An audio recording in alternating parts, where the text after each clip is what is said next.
Alrighty, everyone. So we have Daniel Sala back in the saddle, and today he has done some very interesting research on a lady from Romania who's quite a clairvoyant. Daniel, if you want to take it away.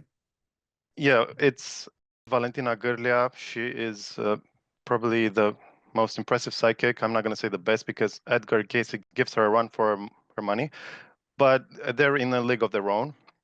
And it's the accuracy with which she describes these unseen realities that sets her apart. And because she is so unknown outside of this country and even within this country, I figured it behooved me to do a extended interview on her.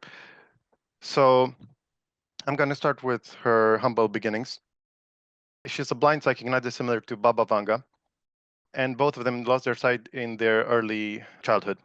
In Valentina's case, she was 8 years old, and a tractor hit her on the back of her head, and she could still see after undergoing operation for the first year, which turned out to be of great help because she completed first grade. But early into second grade, she suddenly lost her sight, which coincided with a dream where a gnome figure just started pushing lights one after the other until it got to the final great one. And then she woke up and she didn't see any hint of light. So, cut to a year later, when you're in this situation in the village, like she was in the northeast of the country, people don't even want to acknowledge that they have handicapped relatives. So she suffered a lot of hardship. She also had 13 siblings.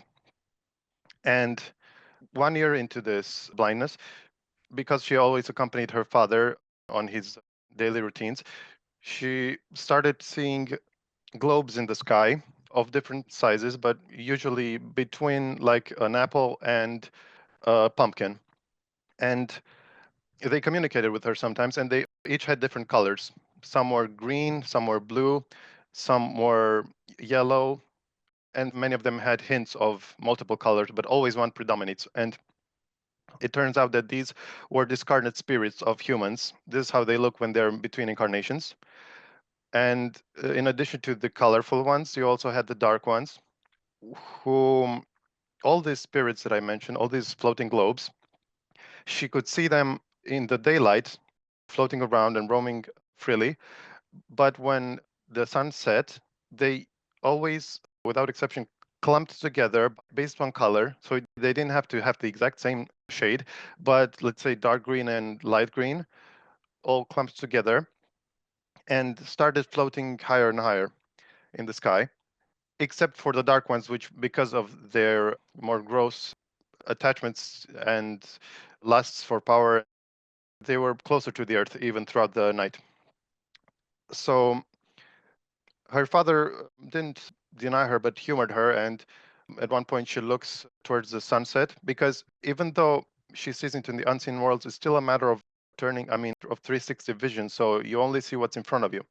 So she turns towards the sunset and sees infantry of ground troops in a certain beige uniform, which her father lets her know are the Russian military. And she was actually looking towards the nearest border where Russia did have an army.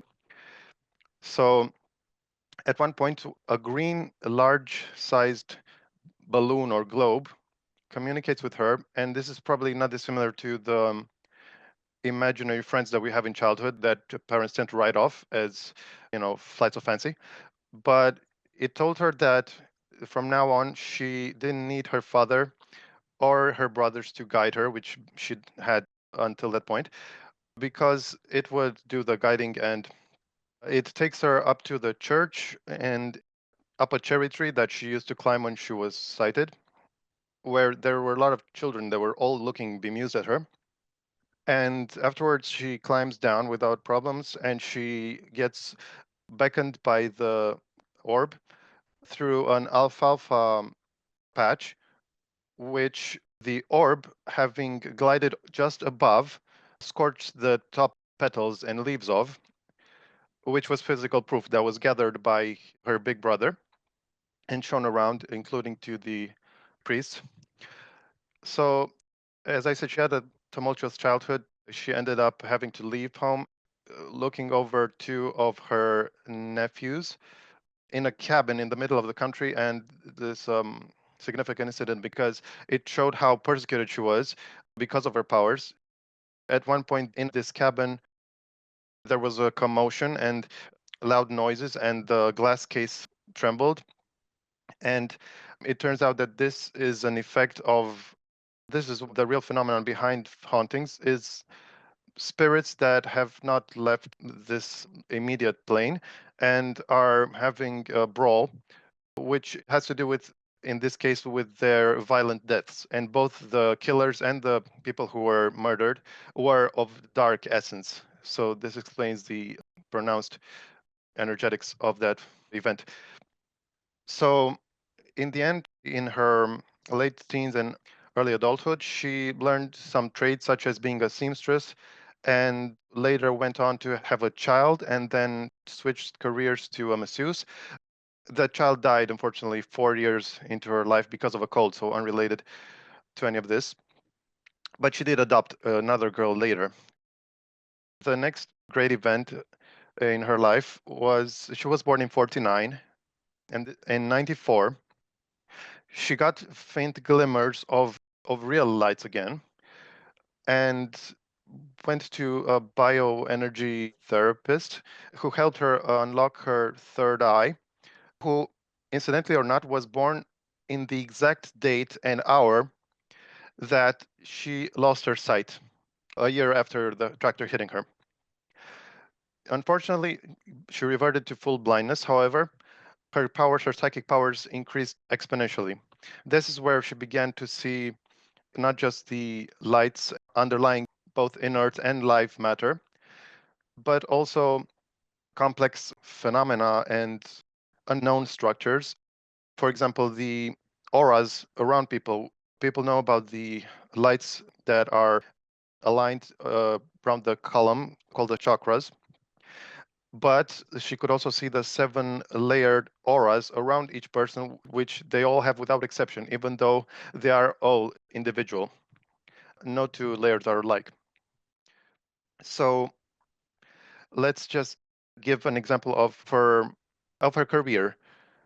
She was accompanied often by scientists and medical people who marveled at her abilities because of the way that she effortlessly confirmed all they believed in and more, but in a really genuine and independent way. And also, her language couldn't be more authentic and colorful and filled with regional terms, which she had to slowly learn the medical equivalents, such as she used to call gray matter ash, and also neurons she would see as little stars. The way the author of the biography that I'm summarizing now was introduced to her was via telephone, and the minute they started talking, she could sense that he is sitting in a bent forward slumped position and that his yellow light, which she calls them light bulbs, which is the third chakra, was flickering, meaning it was slightly weakened, and she immediately told him that he should take care of it. He had not sensed it at the time, but would shortly go on to feel the repercussions of his ailment.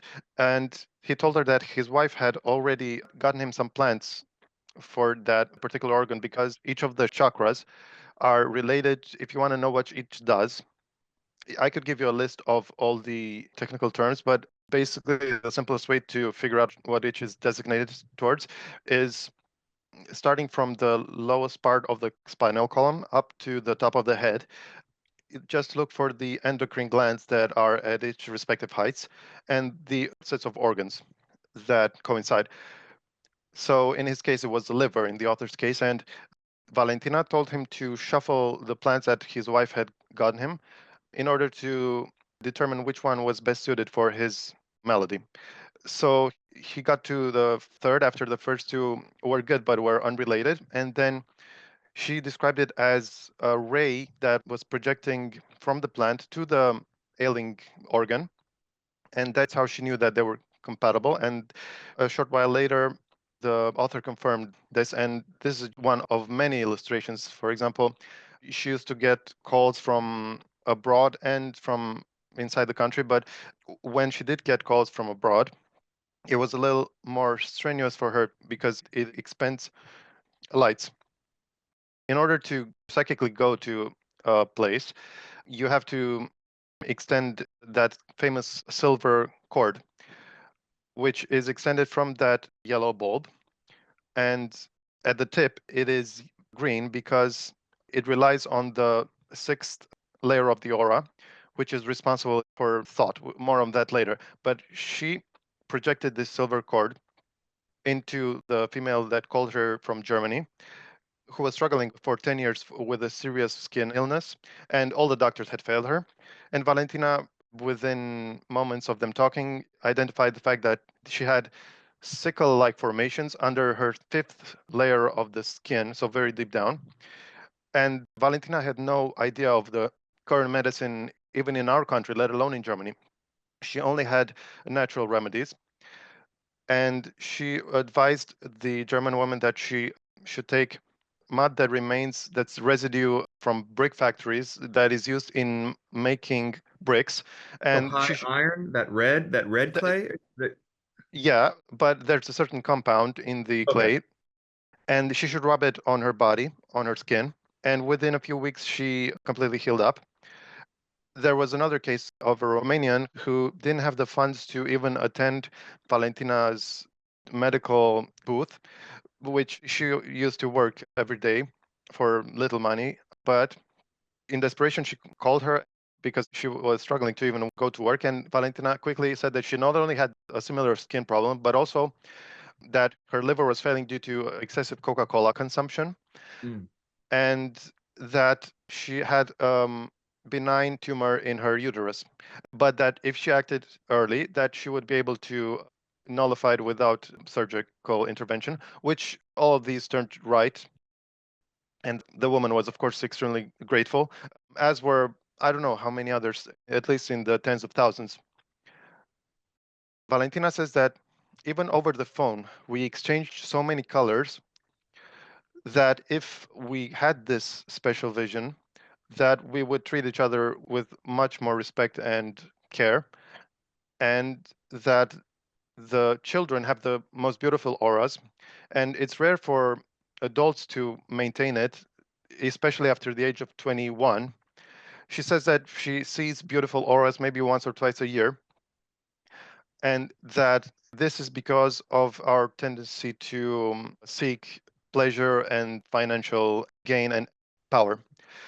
So, as a final test of the author, when they were just in the initial talking stages, he gave her a pocket watch that he knew the former owner of in order for Valentina to identify it. And she not only gave the name and location of the person, but also his psychological profile and also the person who had handed it to him, which is information that far exceeded the knowledge of the author. So now let's go into how the unseen worlds really look like.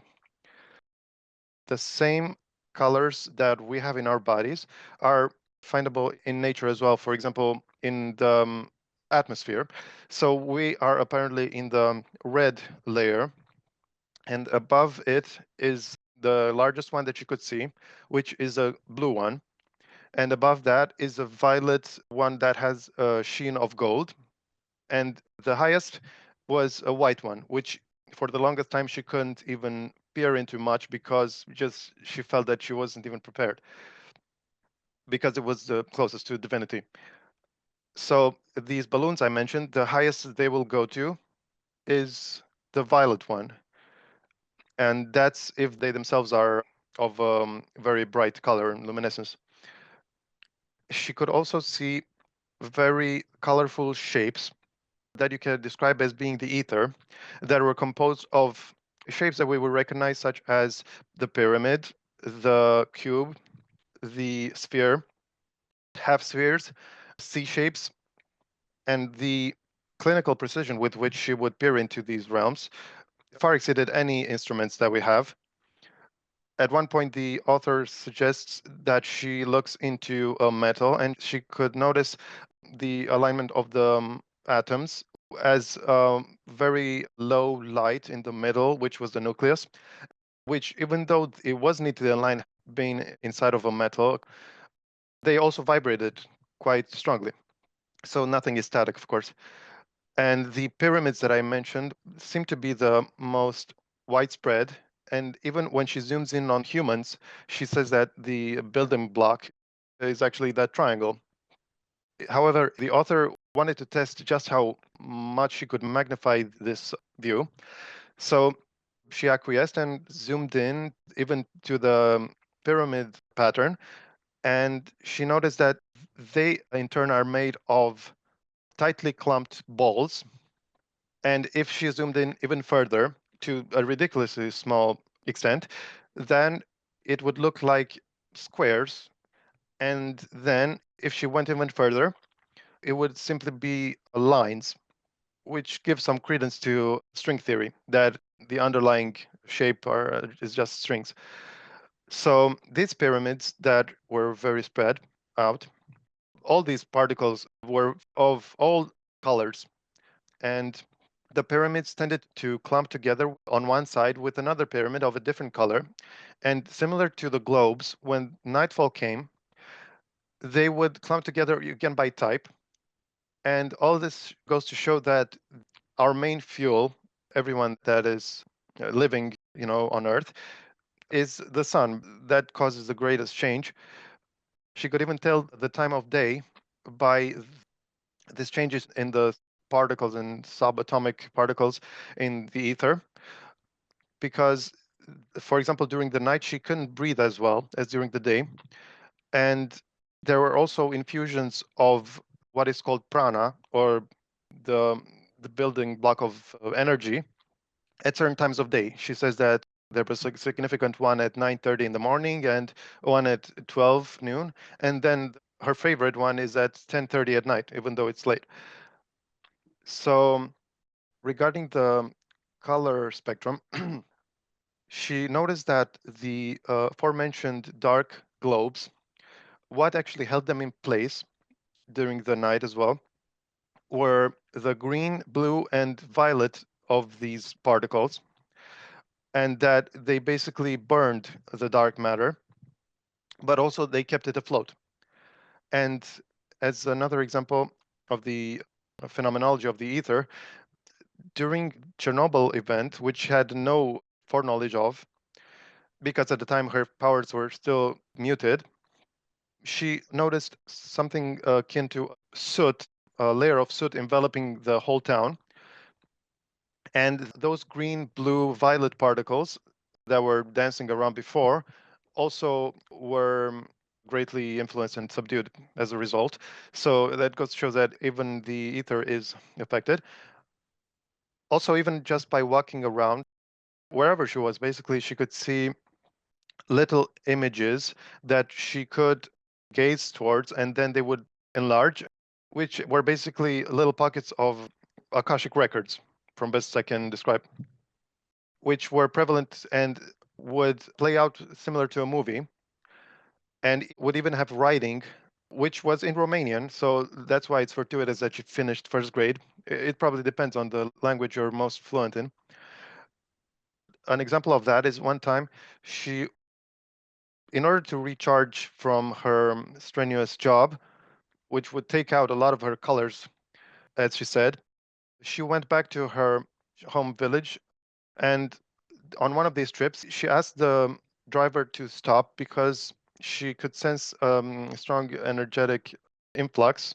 And she stopped near a cross in today's Yash and could see one of these little Akashic images and zoomed in. And she could immediately tell that this was an event that happened 3 centuries ago. And she saw thousands of troops. On one side was one race, and opposite them was a different race of greater number. And she could see that the leader of the group with the lesser numbers was taken by the leaders of the opposite one and tortured in front of the troops and given as an example. And there was much, much more death. The author later confirmed that this was a specific battle that took place in that exact time, that even history had, the chronicles had only scant reminders of, which she offered much more detail that, but yeah, she could corroborate it. She also says that the thoughts themselves have a great say in the well-being of any given locality. So that's how she could conclude that the villages have by far the most beautiful energy, and in the city is by far the bleakest and the most unpleasant. But even then, you do have pockets of pretty colors, such as around certain churches and other landmarks. But this is because of the egregores, the manifestations of thought that we create, which can lead to elevated feelings or it could lead to pollution. And she says that even water can be affected. Let's say a stream starts from a really pristine source and travels next to a city, and then downstream of that, it's going to be dirty. In the case of a large pollution, she could see dark circles that form and basically suck in the surrounding energy. So she says that the most healing places to live in are mountains that are atop of crystals, of huge underground crystals, and that you also want to do grounding because the feet is the, let's say, the portal through which the dark energy inside our bodies filters through. So dark souls, they often cluster in groups of 5 to 9, and they revel in evil doing or mischief, which is oftentimes around intersections in cities. And then they argue with each other a lot and create dark energetic bubbles, which eventually burst. And wherever such a thing happens, it's almost a guarantee that you're going to have a car accident, or the person that is underneath that bubble will go on to have spat or very irritated, disposition. And when a dark soul or even an incarnate human directs an attack at you, as long as you're not responsible of what they're cursing you of, then it goes back on them. And then if a human directs dark thoughts towards you and it comes back to them, that in turn prevents them from even receiving light. So all the more reason to not think ill of others. Now let's go over the colors inside our bodies. This is great. I've been taking a shit ton of notes. Cool. So the intensity of the colors in and around our bodies is directly proportional with the energy that we have, which is also synonymous with the health, the level of health. And even our technology is able to at least get a glimpse of that in the shape of Kirlian photography, which photographs the extent, the scale of one's aura. But that's as far as it goes. But in addition to the auras, we also have the energy channels, which are called nadis in traditional Eastern cultures. The nadis are basically like energetic blood vessels. They are in the subtle bodies, and they, of course, end up fueling the chakras. So if you want to know what chakras run on, it's prana. And of course, prana is much richer throughout the daytime if you want to get charged. And charge is behind everything in terms of health, because it turns out that we don't even breathe gases. It's just that our blood gets negative charge from the oxygen in the alveoli. Now let's go very quickly over the subtle bodies in case people don't know. So we have the physical, that's the best documented, but of course, all we see in the physical body are the effects of things, never the cause. If you want to know where all the biochemical processes come from, it's the body that is holographically imposed on the physical body, which is the etheric body. In fact, the physical body is a copy of the energetic one. Then we have the emotional body, which envelops the etheric, which acts as a projection zone for all the even subtler bodies above it. That's why it's very significant. And of course, it's responsible for the senses and the emotions and the feelings. And then we have the mental body or informational body, which has at least 5 parts. You have the subconscious, which is where you store all the memories in this incarnation. You have the semi-conscious, which contains the blockages and also the codes of conduct and stuff that has been inculcated. Then you have the unconscious, which is the ideas that we repress. Then we have the conscious, which deals with the live analysis and organization and synthesis of the world around us. And then we have the supraconscious, which deals with intuition and accessing the Akashic and so on. And the fifth is the causal or spiritual body, which has to do with personal transformation and aspiration and evolution, because those are the ones that take the most time. And also, this body contains our past life memories, and only this one. Above that, we get to oversouls and the Buddhic body, which at the stage of development we don't really have shout to towards understanding. By the way, regarding the third and fourth, which are the emotional and mental, every single illness that we have doesn't even come from the energetic body. You can only take a sick portion of the body and transfer the sickness towards another using the energetic body alone, which is why even acupuncture and pressure puncture and Reiki are good, but they're still greatly limited. If you want to address the true root of disease, which is actually a misnomer because all it is unbalance, then you want to work with the psycho-mental layers, which is another way of saying that we are the cause of them because the exterior is just a reflection of the interior. Now let's cover this was more or less known in ancient traditions. However, this next part might just be unique to Valentina. She describes the 7 layers of the aura, starting with the first, which is right around the body. So basically an outline, and it's green. And it has to do with your overall vitality and that of each organ in each cell. That's why whenever you have something wrong with you in a certain area of the body, that will be reflected inside this layer, which, by the way, ranges from 1 to 3 centimeters, which is around a half an inch to an inch. In case your body is harmonious, then it will be of bright green. But if something is are starting to show signs of deterioration, then it's going to be reflected as brown. Then, if it's really bad, you're going to see it as a dark gray. Patients of leukemia have stains of yellow inside this layer. And whenever you have a missing organ, the layer will have blackness. And when she goes to the corresponding organ, she invariably notices that there's a black hole where that organ was extracted or lost. This layer can also be completely stuck to the body, so basically invisible. That's in extreme cases when the person is close to death.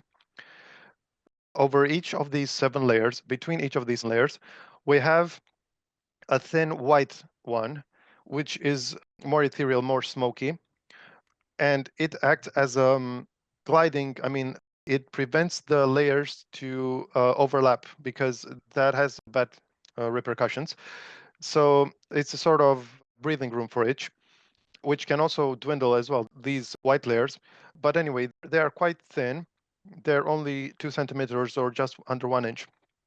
So the second layer of the aura is pink, and it has to do with the level of fear in people. It has a close correlation with the adrenal gland. And as we know, adrenochrome is pink. So its width ranges depending on your level of anxiety or fear. It goes anywhere between 5 to 50 centimeters, which is 2 to 20 inches.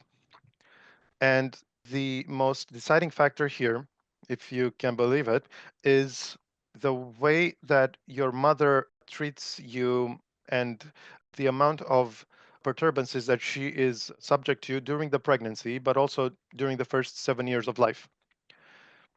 So that explains the many maladies that children with alcoholic or diseased mothers have.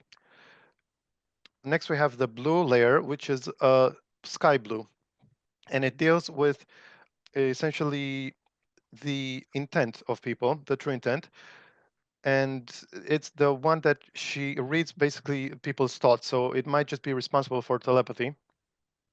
Basically, she sees that she calls them balls of yarn before she learned the real nomenclature, the lobes of the brain, which when you have the stars, aka the neurons that meet, then they create a little light. And then, of course, she sees millions of these at any given time. But the way she actually gets to translate these thoughts is the throat. And it's the same for all humans. So she sees two tiny palms where the vocal cords are. When the human, whether he speaks or not, whether he utters or not, but as long as he has a thought, they get covered in little, she describes them as bugs. And then she gets a printout of words. And when someone lies, she sees yellow on this layer and she never forgives. She always catches the people who lie to her. For example, at one time she was visited at her, she never liked to handle patients that were skeptical of her. I mean, that went there just with the intention of taunting or belittling her, and she could see it from a mile away. In that case, she flat out refuses to deal with them. But this case was slightly different. It was a young woman who asked her something, and she caught her lie immediately. She zoomed in on her fourth layer, which we'll get into, and she could see the cause of the lie and told her that a gypsy woman put her up to this. And after Valentina did that, the woman's aura returned to normal levels, no longer yellow stained. Also, these speech bubbles even translate as shapes in front of the mouth, which, depending on the gentleness or the intent of the thought, they manifest as different flowers. That's how she sees them. And if they are ugly thoughts, then she sees dark colored dandelions. And if they're beautiful, then she sees clear petal flowers in different colors. In the case of mutes, they are very easy for her to identify because this layer is basically non-existent. In her case, however, because she relies on talking so much, of course, being blind, it's extremely wide, between 1 to 1.5 meters, which is 40 to 60 inches. And when repose or when she's not talking, then it's just half that. The most, as she says, the most beautiful and the strongest of the layers is the next one, which is the violet one. It's responsible for essentially the fate of each. So it's the first one to form, as far as she could notice, which she might be the greatest tomograph for that, because 2 days into embryo forming, she sees this layer forming around the egg. So this contains all the accomplishments and the misfortunes and the close calls and the ups and downs. And it's the one that she appeals to when she wants to identify background on disease. By the way, if you want to know where the true seat of the soul is, it's not actually the fourth or the heart chakra, but it's very close to it. It's a few centimeters away, but more to the right, and it's different in each person, and it manifests to her as, again, a flower, but a larger one. It's the closest thing to the spirit, and there's another formal name for it in the Eastern culture, but there's basically tendrils or small filaments forming between it and the fourth layer. And also it's fueled basically by another nadi or cable or vessel that goes to the yellow chakra. and it's also the last one to go. When a person dies, that flower withers and it stays with the body tethered 40 days. 7 days prior to the death, all seven light chakras are dwindled to near darkness. And 40 days after, rigor mortis, I mean death, the flower turns into the aforementioned globe. This fourth layer is also quite thick, around 20 to 30 inches or 50 to 75 centimeters. And all these layers, which they always oscillate, they never stay the same. And when you're in a crowd, they do become smaller, so they're a little cramped. She also mentions that the activity that fosters the greatest light is actually having sex. So, okay, next we have the yellow gold layer, which is quite difficult to explain. It's basically the one that deals with the success of the third layer, which is the speech layer. It tells you if something that is thought is going to go through or not. So it basically anticipates it. And as an example of this, the author was asked by Valentina about his future plans, and he tells her that he will go to Egypt on holiday with his wife. And just from that, she goes to his fifth layer and sees the architecture that was completely foreign to her, which are the pyramids, which she describes as houses with four faces. And she sees the trademark camels that she had no idea existed. She describes crocodiles as snakes with huge jaws. And she says that the camels were extremely hard done by and were tortured basically in that heat. And she also foresaw the fact that the author in his trip would first circle the first pyramid and later crawl inside the second one. And all this came to pass. And the book explains the reasons why this all happened, exactly as she described it weeks prior. But we will also explore the difference between fate and destiny and the extent to which you can have a say and change outcomes. So when someone talks about their plans and is fearful, this fifth layer becomes very dark.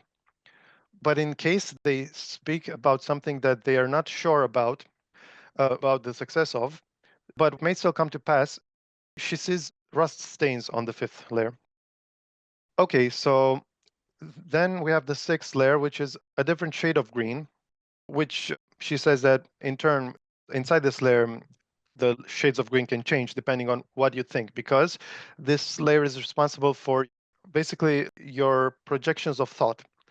So, like I said, when she talks on the phone with someone, the way she identifies all these wild intuitions is via this layer. It's basically a silver cord that is enveloped at the very tip with this green layer because the silver cord exists from within. So it inevitably pierces through this layer. And when she does long distance calls, it's very tiring because this cord extends a great distance, thousands of kilometers. That's why it's much more facile for her to identify all these things in person, which is how she did in her medical office. And she could see that people have different thought processes in the way that these thoughts projected. For some, they would have multiple different directions that these thoughts would project to at the same time. And she said that that would also run the risk of, overexhaustion. But yes, I guess it's equivalent to neurosis. What's interesting is that this is the same mechanism underlying the activities of each person. For an example, she wasn't just tasked with diagnosing health problems, but also with finding missing people, and often did this by being handed objects that belonged to them. However, those objects, it was imperative that those objects were only touched by them and sealed off, because that's how she made sure that that person's imprint was abundant on those objects. For example, if a photograph is passed around many people, then she sees a small part of the violet light designating the, as I said, the fate of each person on that photograph, making it almost impossible to make sense of it. That's why it needs to have a coherent and single, aura. Or she could be given anything else, like let's say a crystal or anything belonging a strand of hair. So she was given a photograph of this missing 40-year-old by his wife, and she could tell that he had been gone because all his lights, what she called light bulbs, the chakras, were missing, and she had to go up to the layer in the sky. That's where you go when you die. And she could immediately tell that he was involved in boat accident, which she described as a car on water because she didn't even have the idea of a boat. And she noticed that the wife, who was crying upon hearing this news, was also searching for her husband and was also projecting this silver cord with green on the tip. However, she didn't know where to go with it. So basically, she just went around aimlessly and fruitlessly. She didn't know that she had to look up, I mean, to that certain place in the sky. So the last layer is the only one that varies in color, depending on the vocation of the person. If you are meant to be a healer or a medic, then it's going to be green. And it even changes in accordance to the activity. Like she said that when doctors are performing difficult and lengthy surgeries, they get a very strong seventh layer that also has violet tinges. In the case of people who are meant to become teachers or educators, it's blue. And she stays away from people with dark seventh layer. And oftentimes she finds herself having to hush, to withhold information, such as when the person dies, which she could pretty much tell on a dime just by looking at people, including herself. So the people with dark seventh layer, of course, are the ones privy to crimes and low vibration, low thoughts. And the ones that have red stains have troubled sex life and move from partner to partner, and are the ones most likely to break apart families. Also, when you have gray in this layer, that indicates thieving or very corrupt tendencies. By the way, the stains come first over each layer. I mean, when it comes to predicting the course of disease, it's best to identify them by the stains because they come first, and then you can, nip it in the bud. But these diagnoses, which she was always careful about, very oftentimes she not only saved the lives of people, but and of course earned their eternal gratitude, but saved them from what had been gross misdiagnoses, which also translated in a certain color, I think yellow. The reason why she was careful with the diagnosis is because she noticed when people were given terminal prognostications by the medics, that would have an extremely injurious effect on their auras and would in turn sicken them. I mean, the last layer would turn black. Another time when she was flying, because she got to travel all around the world in the 90s when she unlocked her third eye, she flew over Greenland at one point, and the pilot declared that there would be heavy turbulence and that people should buckle up. And the minute the plane started to veer strongly, she saw the auras of each of the 300 or so passengers basically stop vibrating, whereas it usually vibrates continuously. And yeah, the fear layer got, emphasized and yeah, darkened. So when it comes to healing, she also says that you can have such things as baths of light, which means just meeting with people in a room, the more the better, and sharing similar thoughts that are, nurturing. And then she sees them as colors that envelop the whole room. And she was at a conference once describing how when people did a certain chant, that just being in that presence would have huge healing effects for any sick person. And that you also have a certain hive mentality when you're in such groups. And another thing she noticed during one of these meditations, so she was speaking in front of a conference she was invited to, and they wanted to see the colorful effects that would happen as a result of the audience, meditating or chanting. And she could tell that there was a certain group of females who were always struggling to get any light going, any of their lights, any of their chakras lit up. And they all shared one thing in common, which was that they had IUDs. Uh, Yeah. So you don't want to have the wires inside your uterus because it makes you deficient of energy. And she says that the new type of medicine will involve a lot of weeds and trees, standing next to trees, and crystals. And that the crystals, you don't want to polish them because, while it might help aesthetically, the lights that exit the crystals, which are the healing properties, only happen around the polished area. So basically, you're condemning the crystal to not be healing. And yeah, she says that we're 98% water, and basically, we're just conductors of energy. And this group that she was in front of in that conference, they were vegans, and they asked her about the energetic properties or the lights of the different foods. And she said that she's a meat eater, but she sees no light. So she sees no dark energy, but neither any light at all on the meat. She just likes it because whatever. But as confirmation that the vegans are onto something, there is the fact that plants do always have lights. The plants in general are surrounded by one layer of light, unlike the humans, which are seven, and the animals have three. The plants sometimes do become more complex, though, the layers, such as with trees, those concentric rings each deal with a different area of the tree, like the fruit, the bark, the flower, and so on, the sap. Also, she said that you don't want to cook when you're menstruating because it will translate horribly on the food.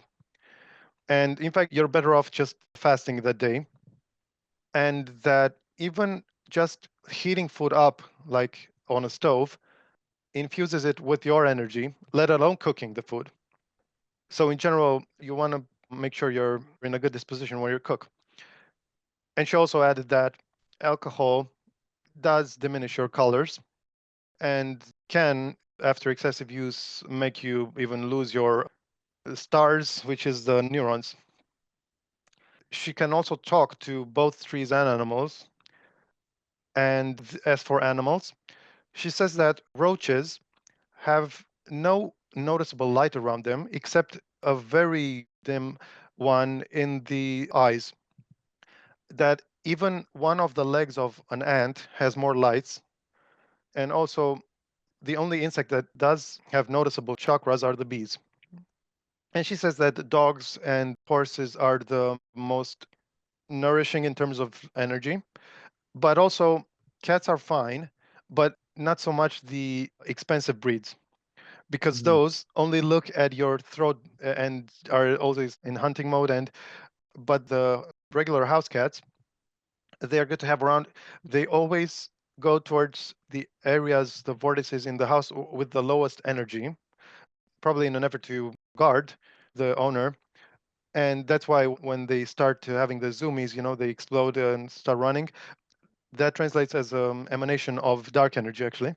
But it's good to have cats lapping on you or against you because each strand of hair at the tip of it contains a light. So it's going to have a healing effect. Okay, so just a few words about the aforementioned prana, which is more abundant in the daytime.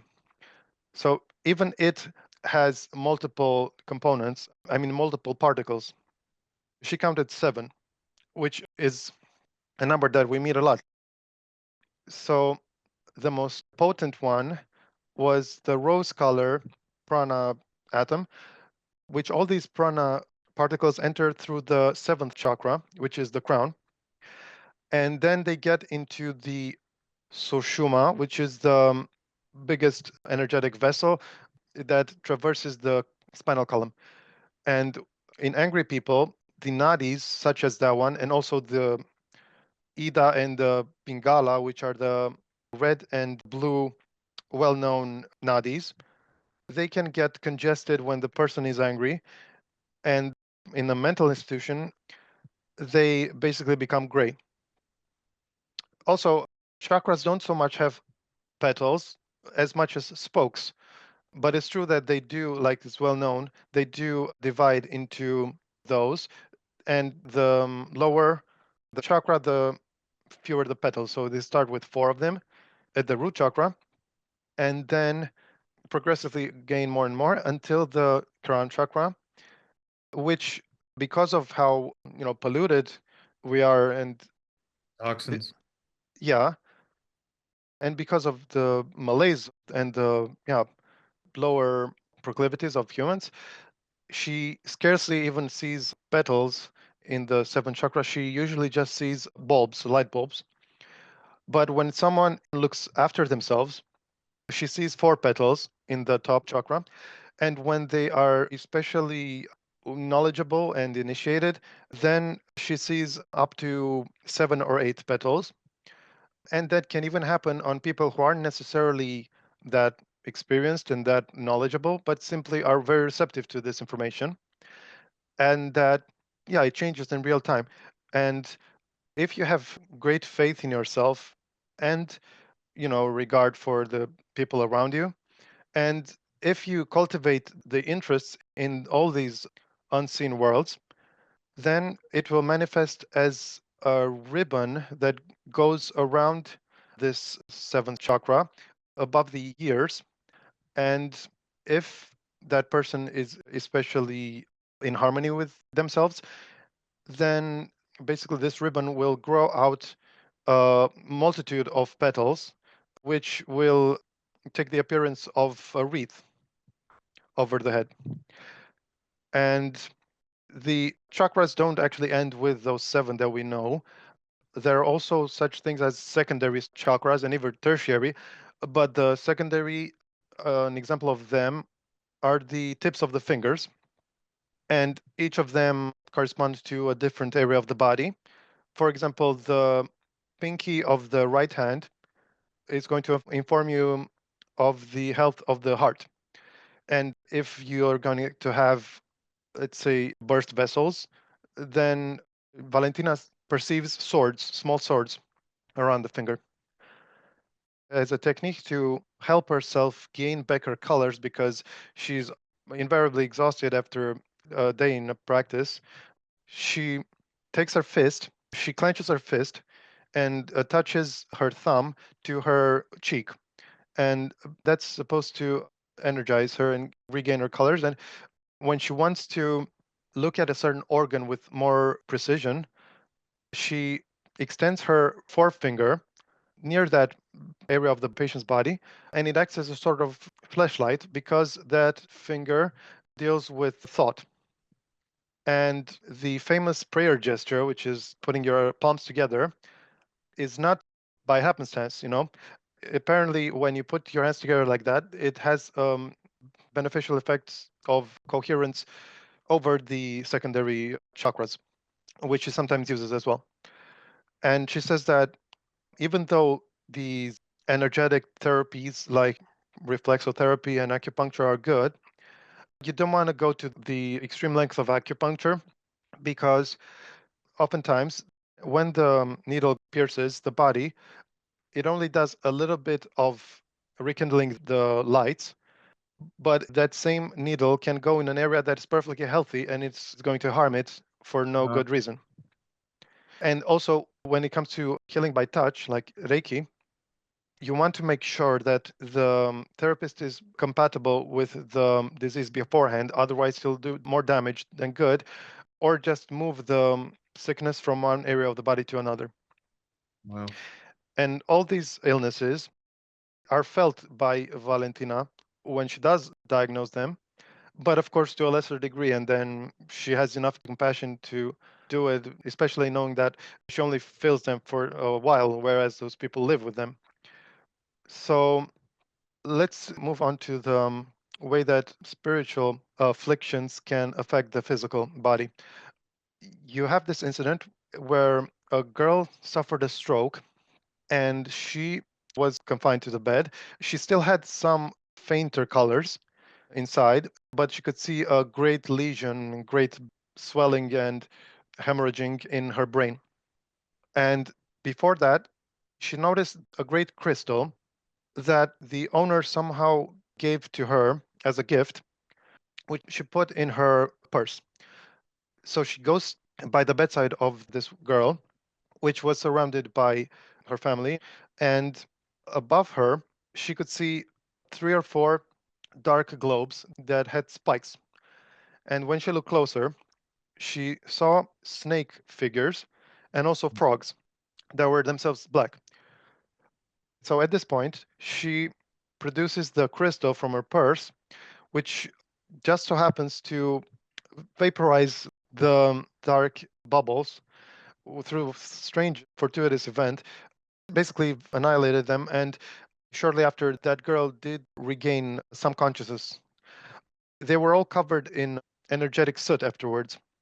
But the grandmother, who was also present, Valentina could sense that she was responsible for her granddaughter's state because of a prior curse that she had cast, which these curses can also happen from mother to daughter, and they can also happen even generations apart. You don't want to hide the fact that you do have a child when you're pregnant, because the child will often end up being inhibited, and if you even have thoughts of aborting, then that child is more likely to have suicidal or at least criminal tendencies as well.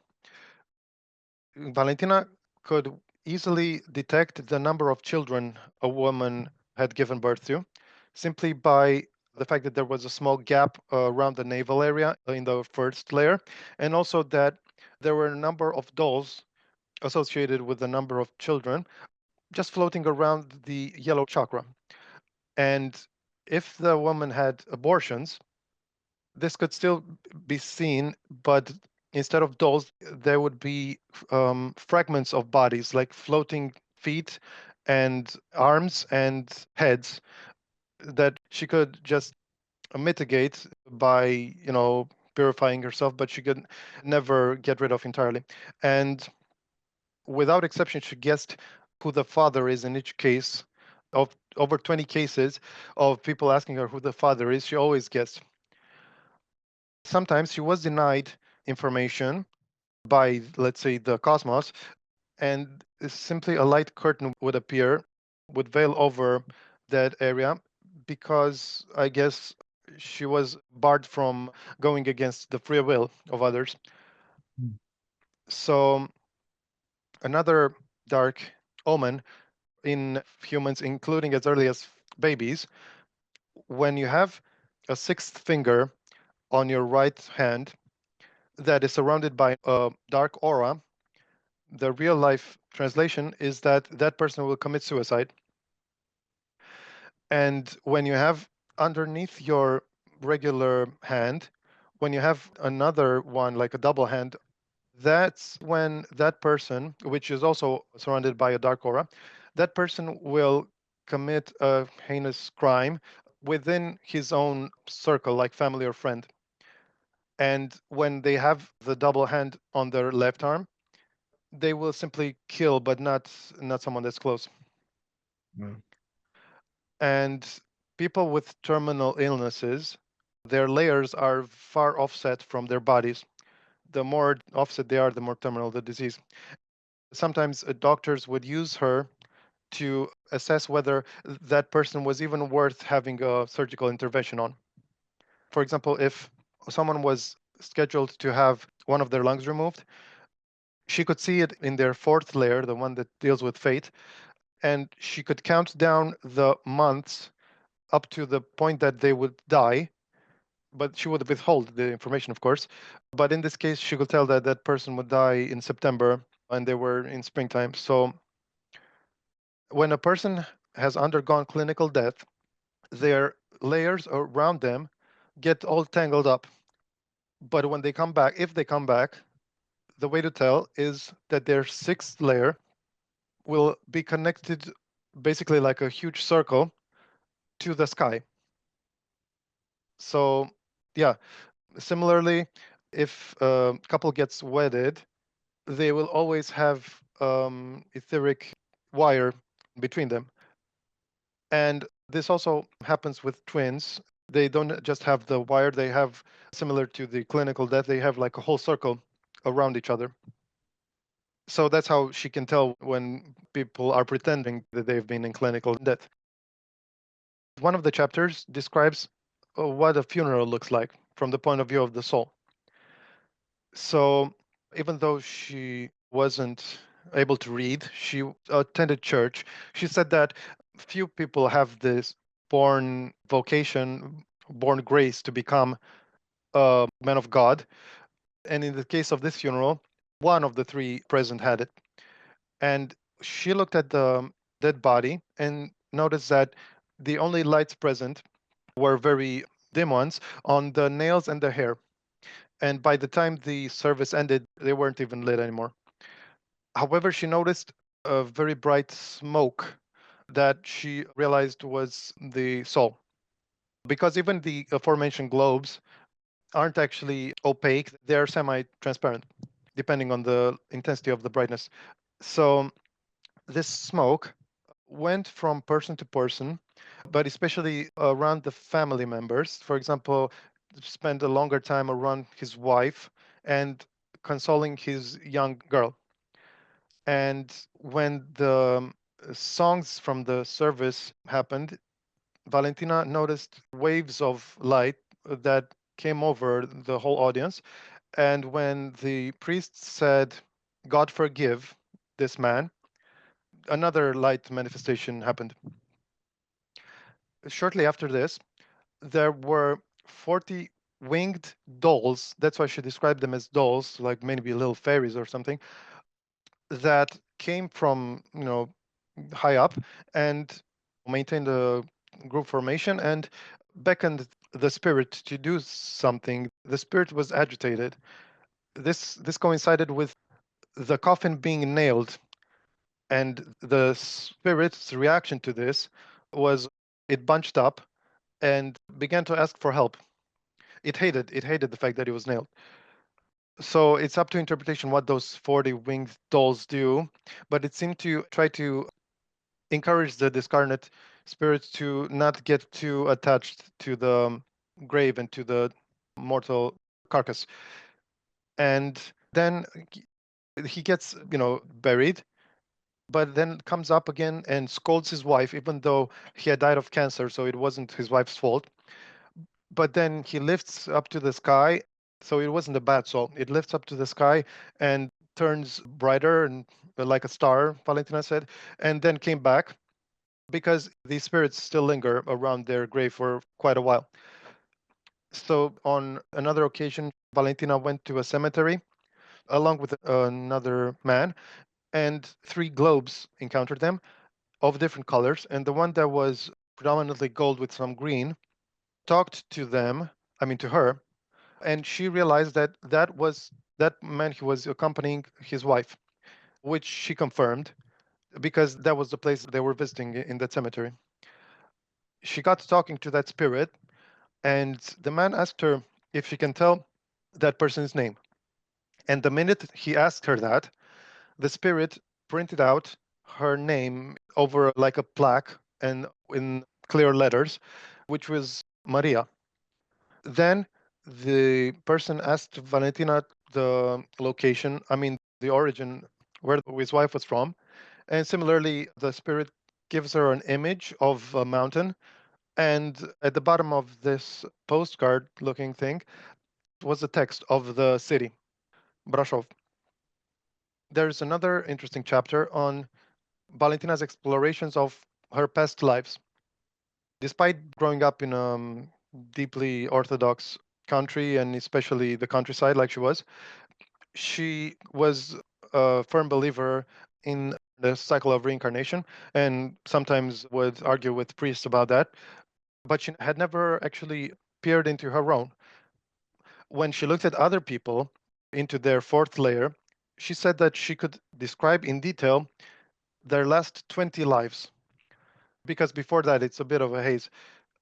And the author, out of curiosity, asks if she could sense his own past lives, and Valentina does, but only gives him some descriptions of like a medieval warrior and then another random person. Then the author decides that it's a frivolous pursuit on his part because it's only going to raise more questions. And then he thinks of a different angle.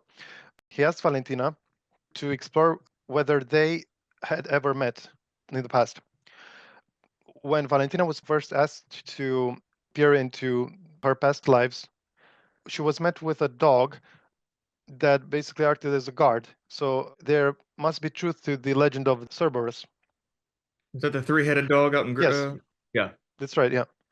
But that's when the author thought of a different angle and asked her to explore the ones that they might have shared, which she confirmed, telling him that they met as tribesmen. They had very different shapes. They were probably aboriginals, darker skinned, and he was a shaman and she was still a girl. And he was healing her of something and saving her life. The next one, they were Chinese people, even though she had no idea of their physiology. But she described their differences in skin and eye structure and the fact that they used chopsticks to eat, which she also had no concept of. And in this life, she was a twig worker, and she also could notice the present day author's wife in that vision. And the most notable was her last one, which was in San Francisco. So to begin with, all she could tell was that it was on the other side of the globe, and that when it's daytime where she is, over there it's nighttime. So basically, she could tell of the roundness of the earth, even as a blind person who had no exposure to this. And she gathered that she was a med student, a very well to do one.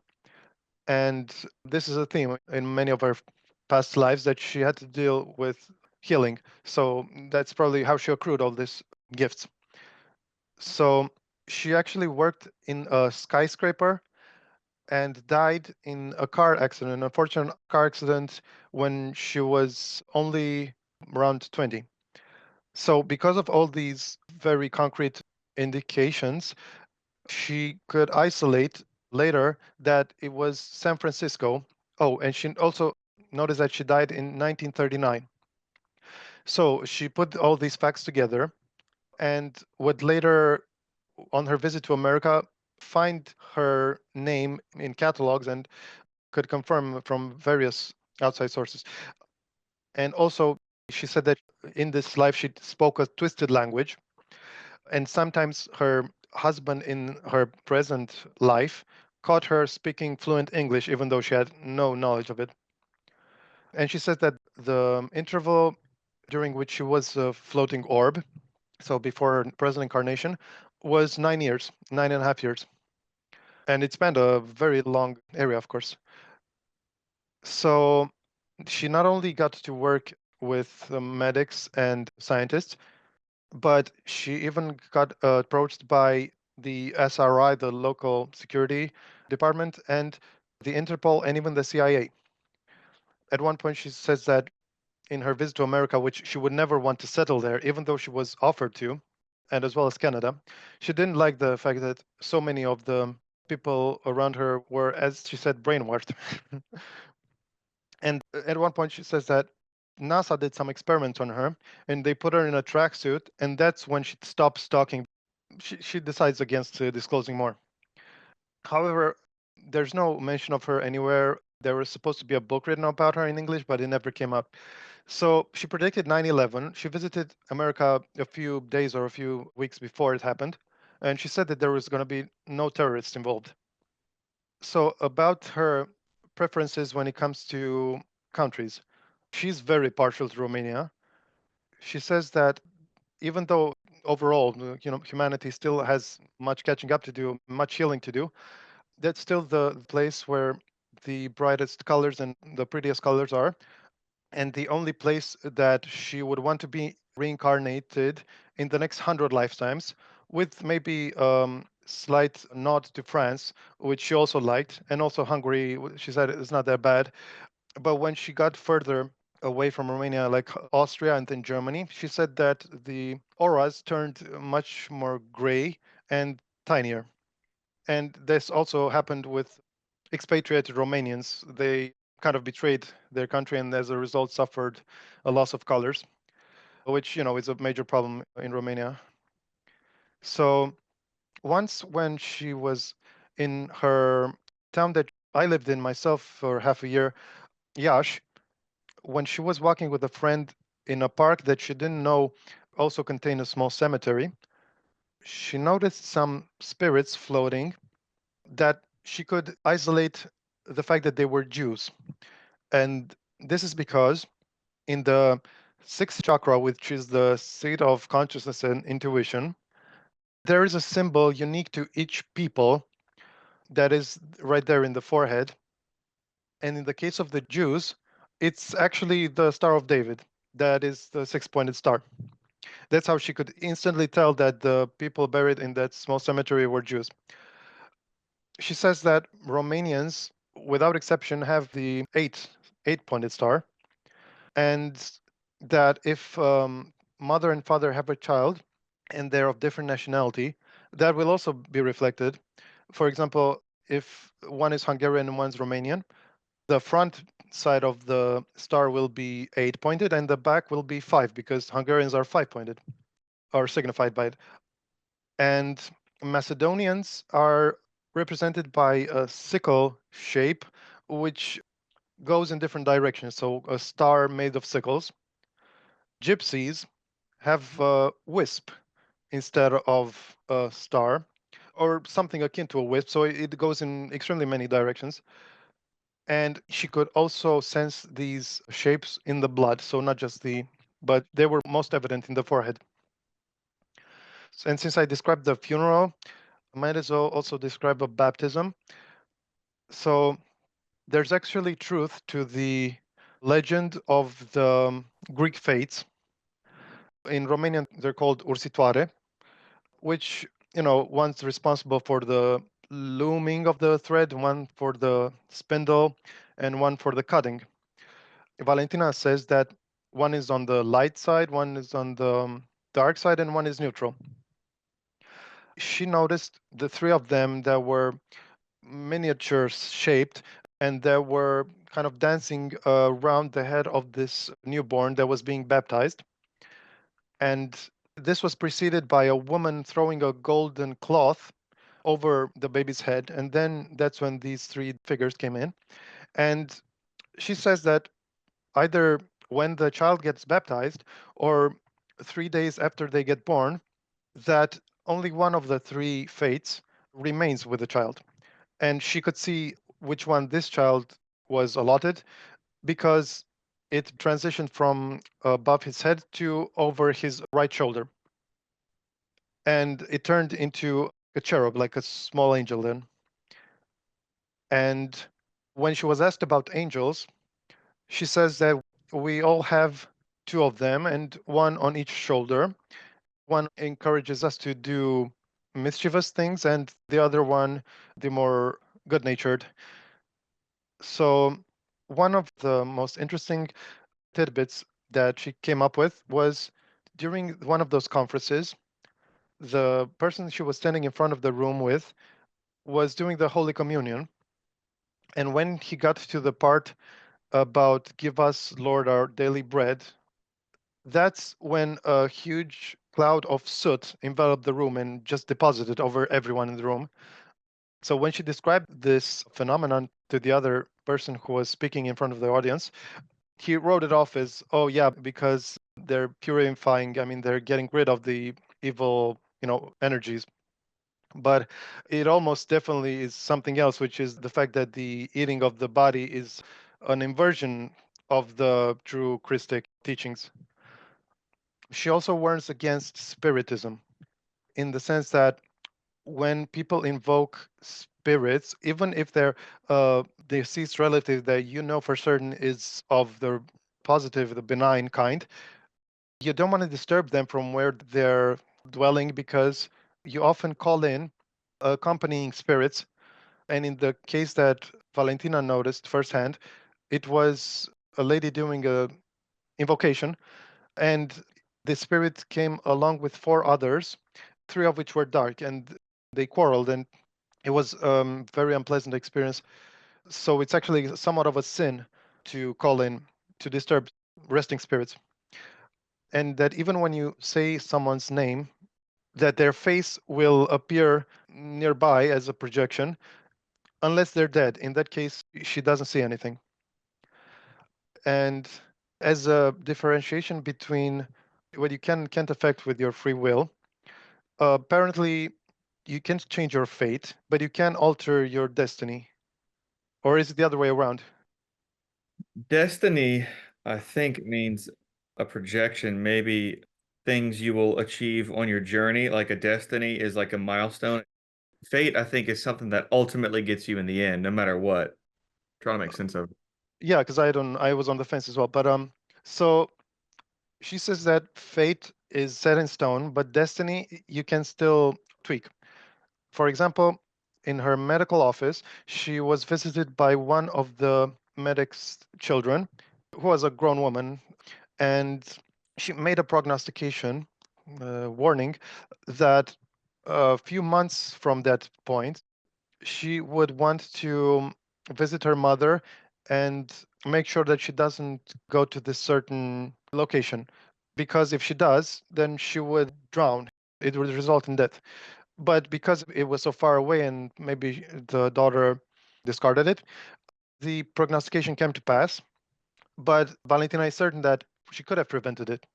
And she also helps students that come to her and ask, which subject am I going to get on this exam, to shorten their studying time, because she says that the youth is when your colors are the most beautiful. So you don't want to waste them. And in fact, she's so certain of her intuition that she never locks her doors. She knows well enough when someone would visit her and for what purpose. Next, let's dive into guardian angels. So, not the angels that are with us 24/7, but the ones that intervene in times of need. They are also different for each one. For her, it was, she called it Moshul, which means old man. She could perceive his head and shoulders. The rest was just glowing, smoky. And twice in her life, she saved her life in ways that defy the laws of physics. For example, she was descending a train, and being blind, she depended on other people guiding her, and which were not present at the time. So she had to walk over to a certain terminal, and because of a moment of carelessness, she almost fell into the tracks of the train, except she was pushed back by the cane of this old man, which was witnessed by an outside source who later would show her to a taxi. But before that, said that he presumed that she was going to commit suicide because of her action, and that the movement that she made when she retreated was very unnatural looking. And the second time was on her way back from Germany in a car. The driver was in between two large vehicles, and Valentina noticed large dark globes that had spikes, which signify imminent danger. And the old man intervened and pushed their car far away from danger. And the woman also couldn't explain it. I mean, it was beyond comprehension. This soul man is also the one who, earlier in her life, had acquainted her to all the plants surrounding her that she knew about and taught her what is good for what by pointing his cane. And then the author has the presence of mind to ask her whether this old man was someone she knew in her past life. And sure enough, she immediately gets transported to a visual of a circumstance where she was an Eskimo and the old man was an incarnate human. There's a lot more details which I'm going to skip now, but unlike the fluctuating and oscillating layers that surround the humans. The sky layers are steady. And for the longest time, she was prohibited from going inside with her consciousness into the white layer until she got more and more skilled at third eye vision. And there resided a group of golden beings. They were all old men, incidentally. However, she looked for her old man but couldn't find him in that particular place. And she noticed that they were in a group for the most part, but some of them were solitary in some enclosures of iridescent like sheets, so little houses that were iridescent. The ones that were solitary were visibly more powerful and were basically directing the ones in groups that were conferring. And they all had canes, but different shapes as well, except for the solitary ones, which had actually wands. So the ones in the group were sent into the lowest layer that they can venture into, which is the violet one. So the highest that the globes can float in. And in it, supposedly, was the actual Akashic record because she noticed like a huge deposit or an archive full of chests of different colors depending on the person because so each chest was assigned to a person. And the solitary old man directed individuals in the group to gather one, two, or three rays or ideas from the chest and to project them down to earth as a sort of aid. And the human can intercept these if they are in the right headspace, but if their thoughts are too clouded or dark, then they simply remain latent and unseen. Now we're going to go to the butcher stuff. The way I found out about Valentina, because like I said, she's very obscure even in this country, is she was the very first person to describe the actual true nature of the Buchech facility. There were rumors that there were unexplainable energetics in that place and possible tunnels that were ancient going back generations, but no one had any idea about what was actually in the mountain. So, because of her exposure to the structure of the pyramids, she developed somewhat of a passion and just continued to play around in her mind and try to probe into that vision that the author had unwittingly triggered, particularly the Egyptian ones, the ones on the Giza Plateau. At first, what caught her eye was an immense stream or flux of light coming from the sky vertically into the pyramids. And she said that it in turn dispersed this energy or light into each individual human. So just like Radu Chinamar and others, Edward Casey, have said that one of the main purposes of the pyramids is to infuse, various celestial energies. Next, she notices another stream, but one of water. That was, of course, subterranean, and that was confirmation, unbeknownst to her, of Edgar Casey as well. And she says that between the Sphinx and the Great Pyramid, there is clearly 5 meters below the stream of water, there is a large room that is definitely physical. When she describes something as being made of colors, that's her terminology for it being made of etheric, of just non physical things. She says that it's a given that archaeologists will one day reach it. And then when she peered inside, she could see shelves that contained what she described as papers that were made of silk, so they kind of glistened. But she also compared them to hairless animal skin, and she said that they were foldable. I can only correlate them to the high tech tablets from the third book of the Romanian series because they also each had etchings or engravings of different curls and lines and dots in a language that obviously she couldn't understand, but she said that is similar to Jewish language. She had a In pretty racist. Hebrew? Yeah, yeah. That's not, okay. And also the engravings were of different colors. She was curious and wanted to see the information they actually contained, and just through intuition alone could focus in. And that's when an image came up of a distant realm, but still Earth, of a faraway time where they spoke a different language and wore different clothes.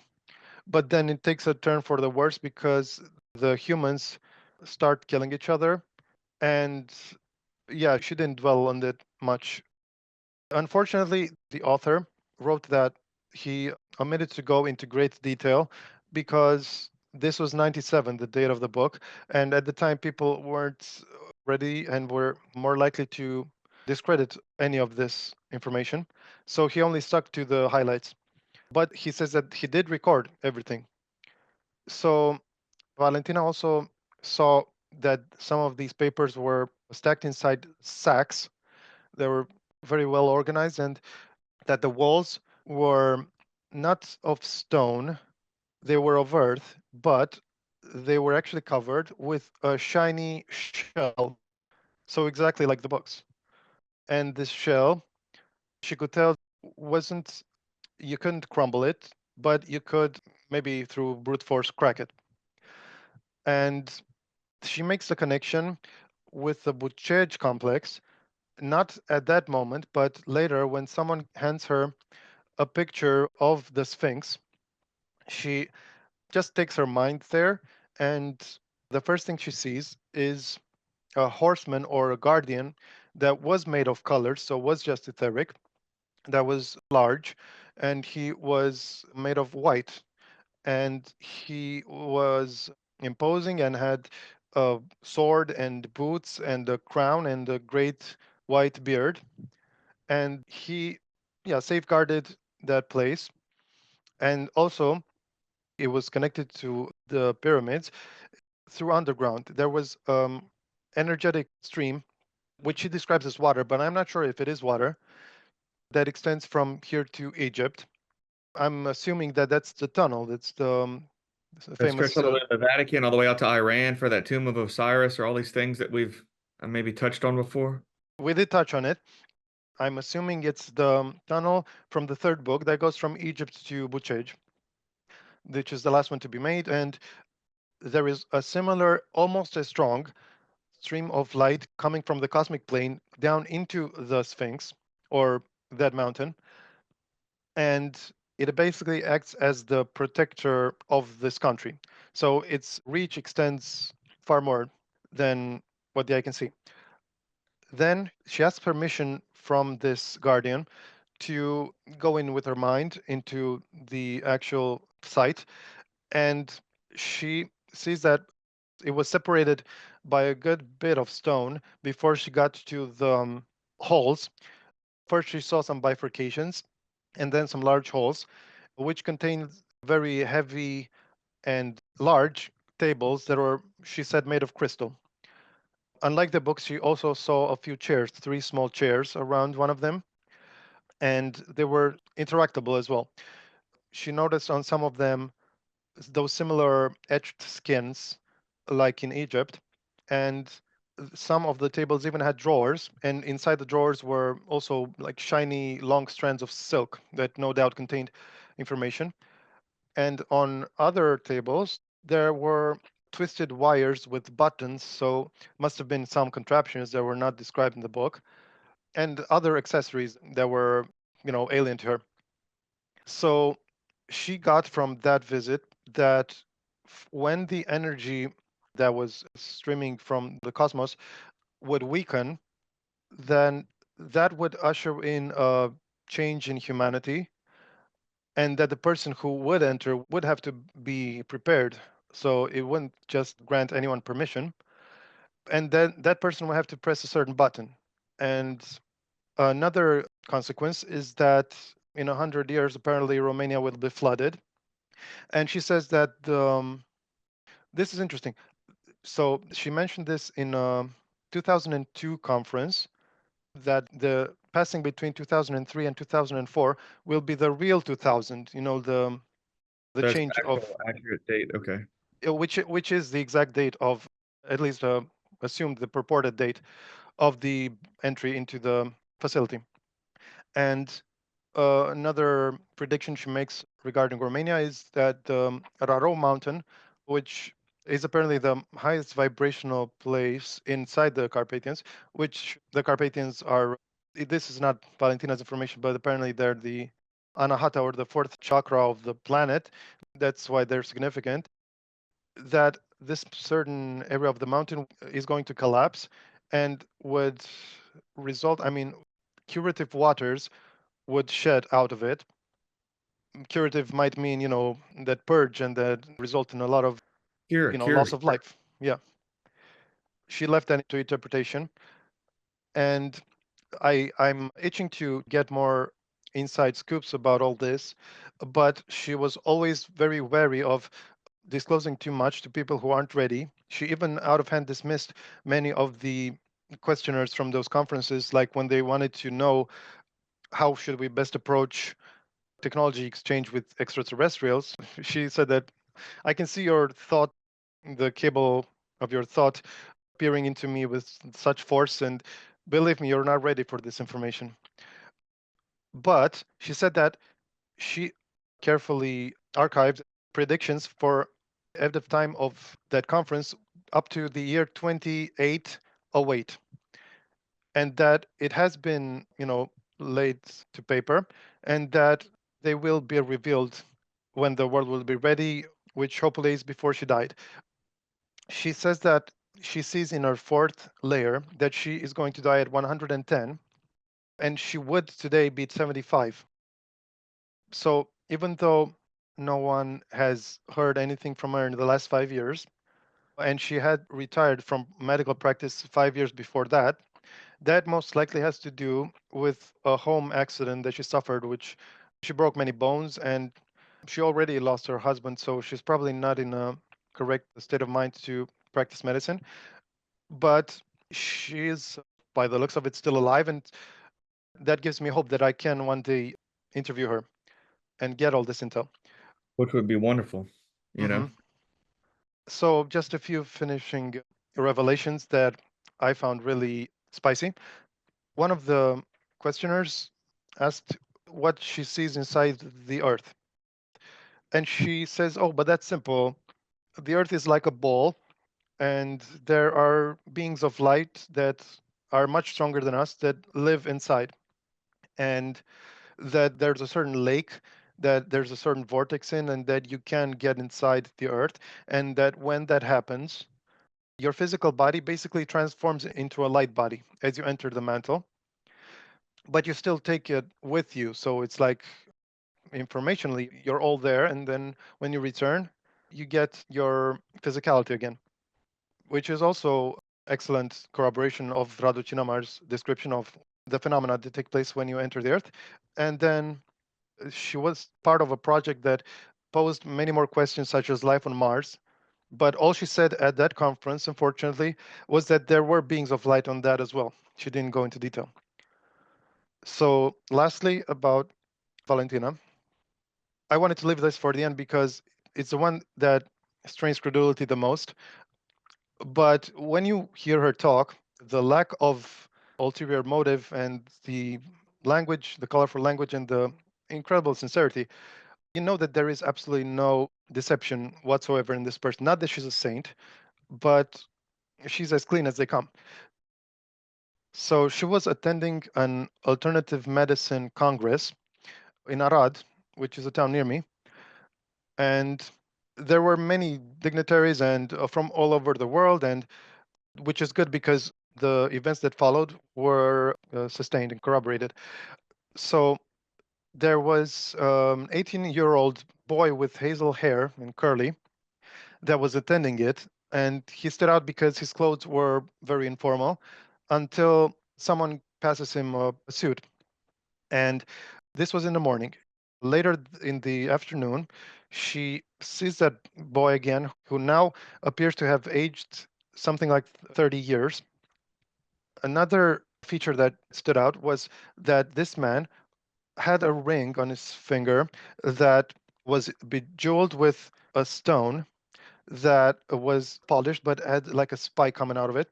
And looking closer, she could tell that there were only 3 of its kind in the whole world, and that its origin was meteorite crash in Russia in an exact year that she failed to mention on this occasion, and that this stone grants the wearer the ability to do anything. That's how she described it.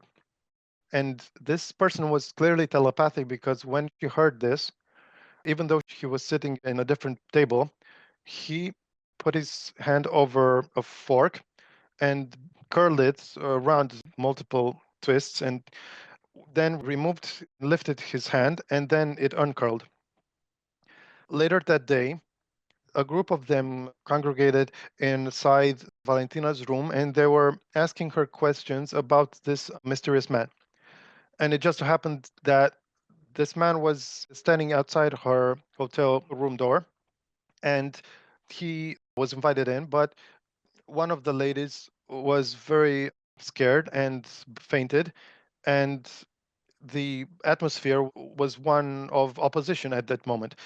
And that's around the time when the man started giving off a foul smell. But when, maybe as a reaction to this, the group then started to calm down and to look more kindly upon this man, he started to smell like grass and flowers, so a really fresh smell. The second day of this 3-day Congress, Valentina could again see this man who again had reverted his age, and they got to some idle talk, and he told her that one of the reasons why he's there is that he had obtained no less than 35 doctorates in the last 48 hours, and he produced physical proof out of a bag. And on the third day, during a certain ceremony, they meet again, and he asks Valentina to hug him, but Valentina politely declines and saying, "No, no, thanks, I don't want your energy." And then the man asks her about his inward composition, if she can see inside his body. What she described was unlike anything that she had seen, because every single human had been surrounded by those trademark 7 chakras and 7 layers. However, this person had instead 2 colors on his aura that went from dark to light, and were not made of straight up, but was made of little stars that were spinning.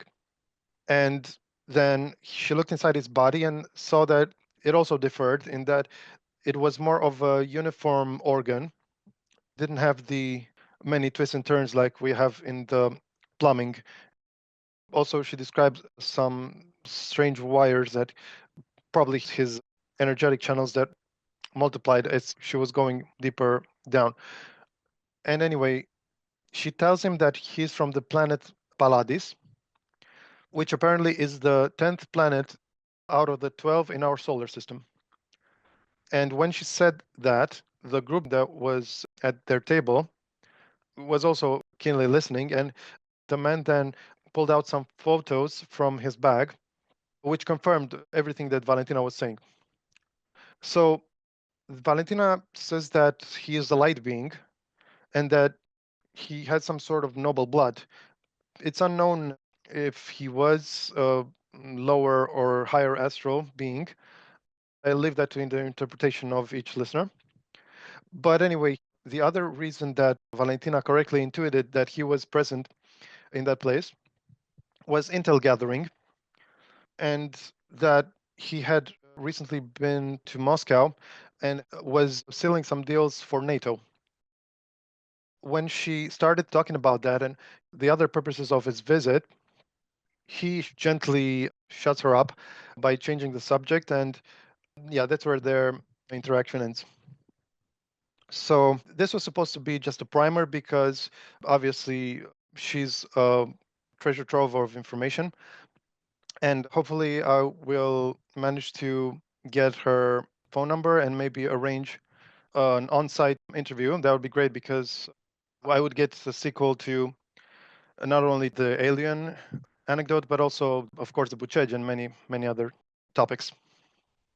Yeah, I think it'd be imperative that you get her.